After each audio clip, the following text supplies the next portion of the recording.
Algebra. Now, I did a little work on algebra and derivatives. Algebra actually works hand in hand with geometry. I didn't know that, and I'm a math major, but it kind of makes sense now.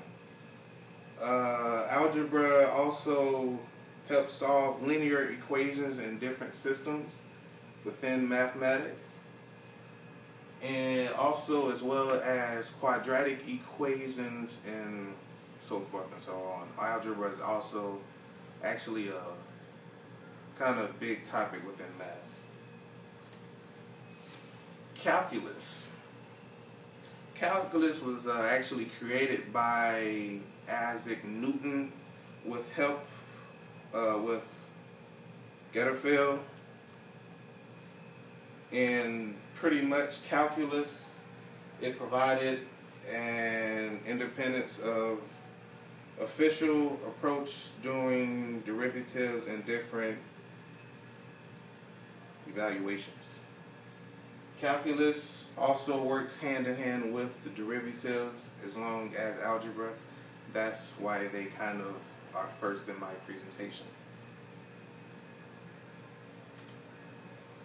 Now, before I actually tell you what derivatives actually are, I wanted to give you a little more background of derivatives for the people who might not be as educated in mathematics as I am.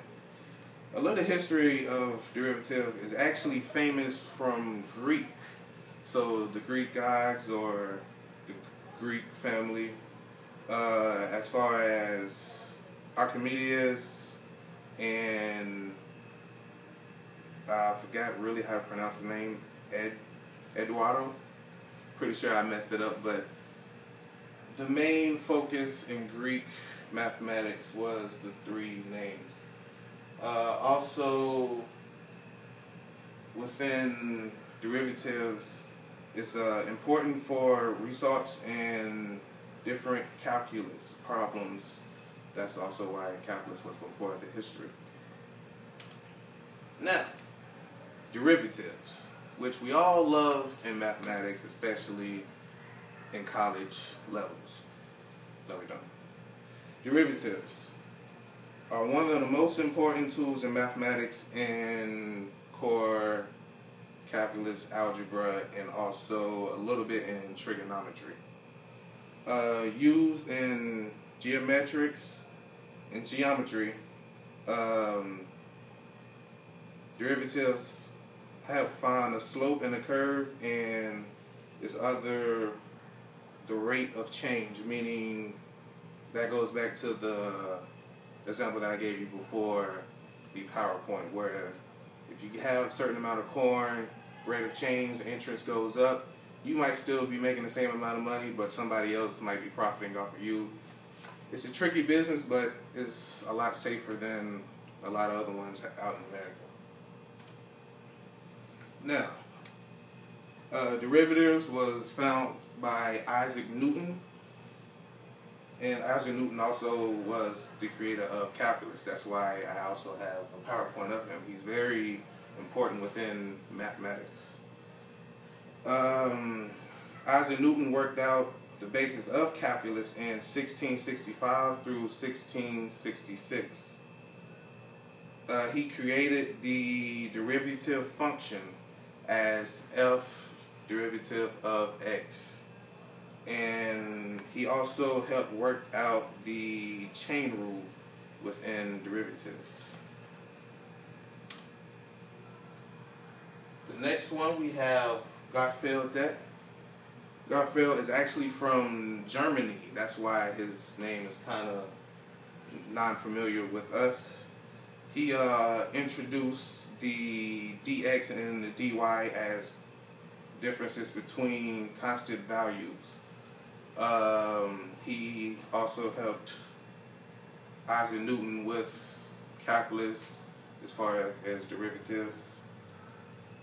And he brought his own sprinkle of calculus into derivatives in 1675 through 1677.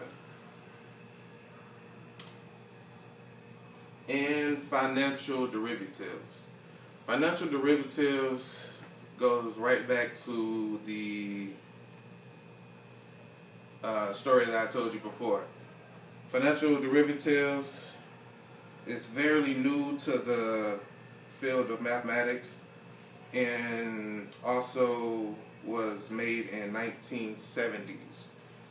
So your mother or your father, depending how old you are, should know exactly how to use these things.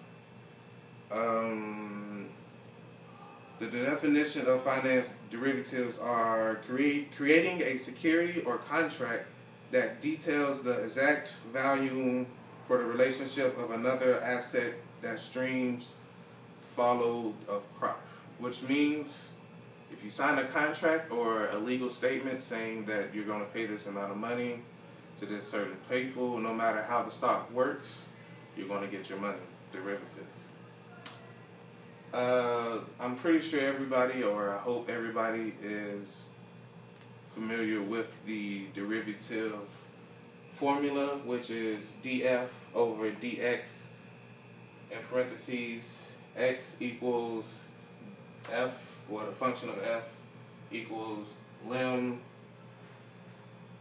f of x minus f of x1 all over x minus f of 1. Hopefully everybody is familiar with this one. This will be on a PowerPoint that will be on the end of the video, so you will have more time to look at that. Also with this comes more basic derivative formulas that you might use in calculus, algebra, or different finance derivatives. Alright, stop that.